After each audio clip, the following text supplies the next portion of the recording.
Always fresh, every day. You're watching Fastlane Daily.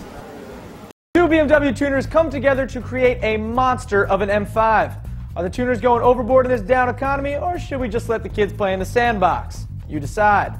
Also, more details on the Zenvo ST1 supercar out of Denmark, a BMW motorcycle concept with a very unique engine, and Rubens Barrichello wins something. Plus, we got some My First Car action as well. Now look, some of you are having issues with our new graphics and theme song. Well, not so much the graphics, but the theme song. We realize everyone's a critic, but we do listen.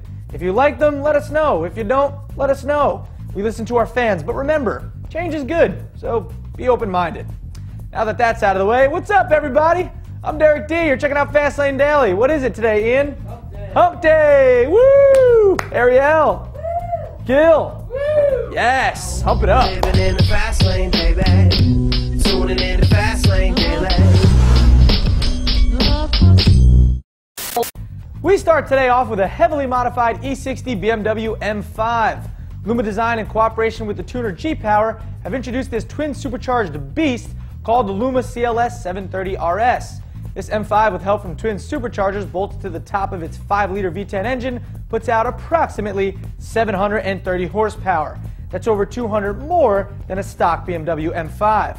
With that much power, reaching 60 comes as quickly as 4.2 seconds and 120 miles per hour in just shy of 10 seconds. Another bonkers feat is the top speed, 223 miles per hour out of the 4-door sedan. The two companies went to great lengths to squeeze as much power and performance out of the stock car, including improving the suspension, reducing weight, and adding a more free-flowing exhaust. Inside, nothing but the best from Lumma Design, with two-tone red and white leather seats and carbon fiber filled into every available space. I don't know, it's kind of like a candy cane scheme or something. What do you think, Ian? It's like Santa's M5. Santa's M5. Ooh, you know what would be nice? If they were like peppermint flavored seats and you could lick them. That'd make it a lot more worth it, I think. That's just my 2 cents. Anyway, only one example of the car is set to be built, and it's this one right here. But if you're interested, please make sure you stay away from the two-tone paint job. We hear it causes seizures when passing by schoolyards. Doo-doom. That's terrible. Anyway, if seizures are your thing, really, I mean, I didn't write that. That's just terrible. We're sorry about that. Anyway, you need something as quick and insane as the Zenvo ST1. Information was limited a few months ago during the car's debut at the 24 Hours of Le Mans, but now we've got production details and new photos. The Danish Sportscar company will only be producing 15 examples of the car, each with a super and turbocharged 7-liter V8, putting out approximately 1,100 horsepower. Rumored to get the car to 60 miles per hour in just over 3 seconds. And now we can understand where the name comes from. S for supercharger, T for turbocharger, and 1 for the model number. So very clever you are, Zenvo. We should have thought of that before, but we didn't. The entire car is planned to be manufactured and assembled in Denmark at a price of approximately 5.6 million Danish krone, or $1.1 million. Jeez. Oh, and look at that. It's got Cayenne instrument clusters. $1 million, you say, huh? Psh, you're paying that crap. And for those of you who like bikes, or have been asking us to cover them, here you go. A covered bike. Nah, I'm just kidding. BMW has revealed a concept motorcycle dubbed Concept6 at this year's EICMA show. The sexy-looking concept, despite typical design, has been built using BMW's inline 6-cylinder engine. Concept6 is meant to compete with the most up-to-date bikes, such as the Honda Goldwing. It's been hinted that horsepower could be in the 150 range, but BMW isn't spilling the beans yet. It sports a futuristic look and sharp stance. And even if you're not a motorcycle buff, you gotta admit, this thing looks pretty badass. No word yet on any production versions, but dropping this thing would certainly require Andre the Giant to help you pick it up. Although Andre the Giant is dead, so maybe we'll just get Richard P. Maybe he'll help you out. And Barrichello wins! Money, that is. Former Braun GP F1 driver Rubens Barrichello just came off an amazing season, nearly clinching the world title in the sport. But now in the off-season, what's an F1 driver to do with all his free time? Oh, that's right. Catch up on his civil suit practices. Google was just ordered to pay Barrichello $500,000 in damages for hosting fake online profiles of him on a social networking site called Orkut. Apparently Orkut is a big social networking site, which I just said twice, in Brazil. It's owned by Google, so naturally they were liable and had to pay.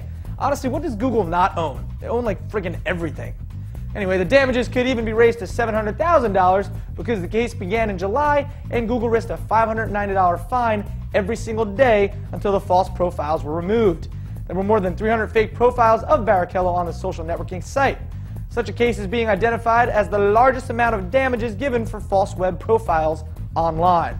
Well, you know the old phrase, the rich get richer. Can someone please create like a false profile of me on like Facebook or MySpace, and then I'll sue and I'll send you like $100 bucks? I mean, that'll work. Ariel, can you do that for me? Sure, why not? Awesome, and I'll split the money with you. It'll work. All right. Next up, we got some My First Car action with Nick. He's a cool dude. Straight after this. Subscribing costs nothing. Daily, not monthly, and our cars actually move. Fastlane Daily is fast and fresh and here to stay. All right, so I'm here with Nick. I'm here at Union Square, and Nick, tell me, man. Well, first off, you told me you're from Philly, so I'm a Giant fan. It might be a problem. But anyway, what was your first car? That's neither here nor there. What was your first car? The first car I owned myself was a Nissan Maxima. It was a 2001 Nissan Maxima. Very, very cool car, black. Yeah. And I had a lot of things happen to it being in New York City. I'm one of those people who likes to leave when I can, because this city can suck sometimes. Suck you in, literally. Yeah, and the Giants suck too. Anyway. I came out of my apartment. I had to leave. I had to actually go to Philadelphia one day, like 4 in the morning. And there was somebody had taken a can of what car was black, by the way. Okay. Can of white paint and poured it all over my car. So everybody said, whose wife did you sleep with? Is what everybody told me. But I wasn't sleeping with anybody's wife. What? It was just a random thing. What'd you do? Like, how'd you get it off? I had to get the car repainted. It was ruined. The worst thing that happened, which is hilarious, which is why I could ask you if I could curse when we started this, is another thing that happened to the car parking on the street in Manhattan, along with the bad bumpers that you get. Not a good idea. Someone had taken a giant on the hood of my car. It's probably a bum. Literally, I saw like bar napkins. There was a bar a couple blocks away from my apartment. There was bar napkins with wipings underneath the car. It was literally on the hood of my car. Somebody had squatted down and taken a giant. And it wasn't like, it was like they had bad Mexican food or something. That's funny because that was me. I knew he was an Eagle fan, so I just popped a squat on his Maxima. See, I knew this would come around. It's full circle. That's great, buddy. It's full circle. Anyway, what happened to that car besides being painted and shit on? No, I took it to the car wash the next day, and I said, "Yeah, dude, I got some mud on the front of my car. Can you clean it off?" They were like, "Sure." And the guy was going like this, and he's looking at it, going like this. That's awesome. I didn't let him on that it was actual on my car. Nick, man. Hey. Appreciate it, buddy. What's your Nick? What? Giordano is Nick Giordano. And yes. Off camera, he was saying he was in a Subway commercial, so look out for Nick Giordano. Subway, eat fresh. Is it nickgiordano.com? What is it? No. It's Nick Giordano. You can send me an email if you want. Google this mother. Yeah, I'm on IMDb. I've done a few things. He's there. All right, dude. Nice to meet you. Go Eagles. Go Giants. Say go Eagles. Say it. No, I'm not going to say it. Look out for my new Subway spot. I'm on a Subway commercial. Promote it all you want. Eat fresh. No, I'm just kidding. It really wasn't me that took a dump on his car. Okay, maybe it was. All right. Well, that about does it for Fastlane Daily today, and I just want to say special happy Veterans Day to all the troops overseas. We appreciate it. Thank you. We hear the sirens from the parade going on, so we appreciate all the men and women in the armed forces. Thank you. But before we go, we have a special guest in the studio today, Gil Adler. Come on out here. A fan of the show who was commenter of the week a couple weeks ago. And look, he's got his shirt, and he works in New York City, so we figured we'd invite him in to, watch the show live. But since you're here, Gil, what do you think of the graphics and the theme song?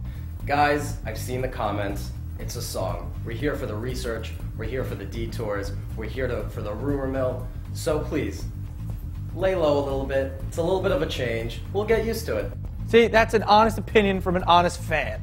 Gil Adler. Nice shirt, man. You look good in that. Thanks. All right, thanks, brother. Appreciate it. Gil, we'll talk to you guys later.